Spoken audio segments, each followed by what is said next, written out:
എനിക്ക് ഭാമയെ കാണാൻ പോകണമെന്ന് തോന്നി ഞാൻ പോയി. അതൊന്ന് പറഞ്ഞിട്ട് പൊയ്ക്കൂടെന്നാ ഞാൻ ചോദിച്ചേ. വെറുതെ വീട്ടിലിരിക്കുന്നവരെ ആദ്യം കേട്ടണോ?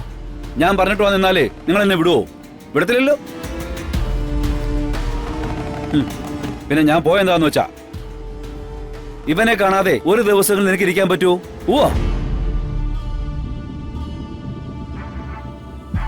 ആ, അതുപോലെ തന്നെ എനിക്കും എന്റെ ഭാര്യയെ കാണാതിരിക്കാൻ എനിക്കും പറ്റത്തില്ല.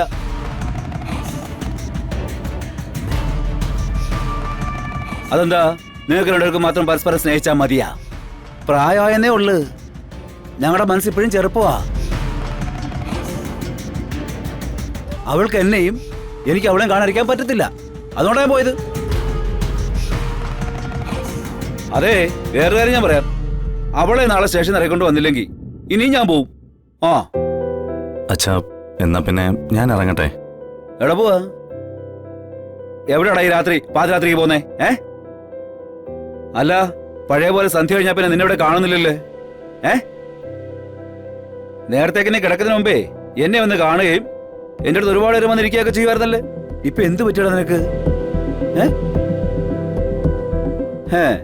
പണ്ടത്തെ പോലെ നിനക്ക് അച്ഛനോട് സ്നേഹമൊന്നും ഇല്ല അല്ലേ?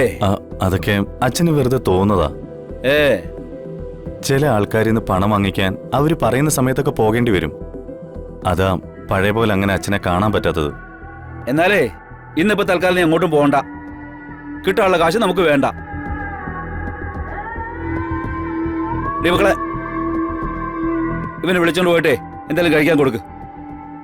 ഇനി ഇവനെ ഇവരോടത്തേക്ക് വിടില്ല കേട്ടോ. അതെ, ഈ ആണുങ്ങൾ രാത്രി പുറത്ത് കറങ്ങി നടക്കുന്നതേ വീട്ടിലിരിക്കുന്ന പെണ്ണുങ്ങളെ പിടിപ്പിടുകൊണ്ട് തന്നാ.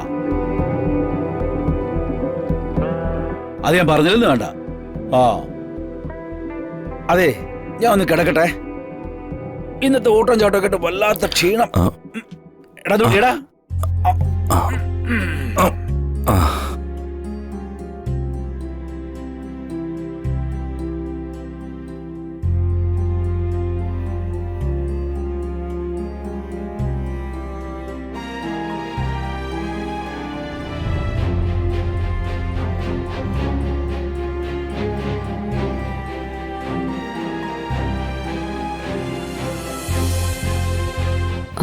സോറി.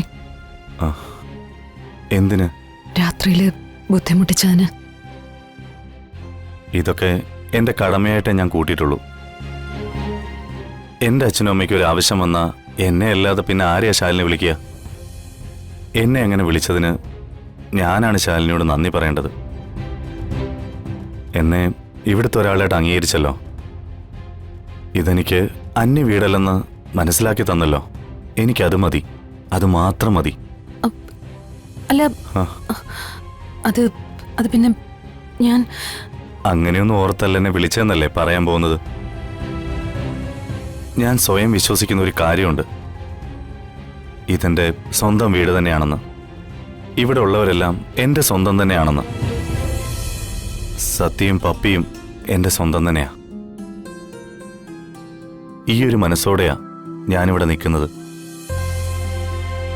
ആ എന്നെ ഒരു അന്യനായിട്ട് ശാലിനി കാണരുത്.